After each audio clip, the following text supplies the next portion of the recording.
Tiniyak ni na Pangulong Noynoy Aquino at Vice President Jejomar Binay na hindi nagagamit ang pondo ng gobyerno sa pangangampanya ng kanilang mga kandidato. At para patunayan ito, nagsumiti na ng expense report sa COMELEC ang dalawang koalisyon. May report si Tina Panganiban Perez. People's money carelessly. So, ang Pangulo na mismo ang sumagot. Sumama man daw siya sa mga political rally ng Team Pinoy, di raw sa kaban ng bayan ang gagaling ang gastos niya.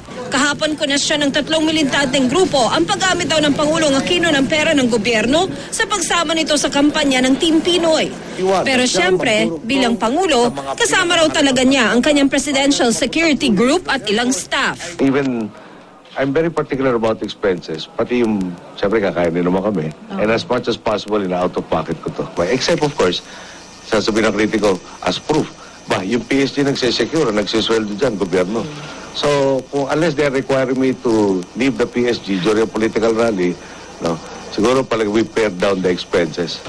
Si Vice President Jejomar Binay ng United Nationalist Alliance una, tiniyak na hindi rin ginagalaw ang pera ng bayan para sa una. Noong proclamation nga lang daw ng una sa Cebu noong February 12 at February 13 sa Bohol ang sumama ang Vice-Presidente. Definitely walang government funds na ginagamit no. In fact, doon sa Cebu rally namin tsaka yung Bohol rally namin, we have submitted to the COMELEC already the expenses. Sinabi na ng COMELEC na magiging mahigpit sila pagdating sa pagmomonitor ng campaign expenses o mga ginastos sa kampanya ng mga partido at kandidato.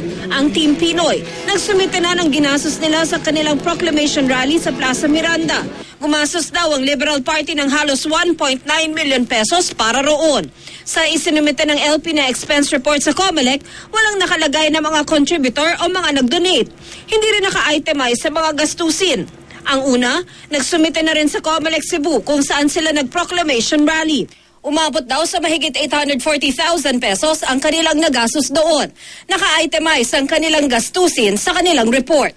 Sa Omnibus Election Code, nakasaad na 7 working days matapos ang political rally, kailangan magsumite ng expense report sa COMELEC ang nagdaos ng rally. Tina Panganiban Perez, GMA News.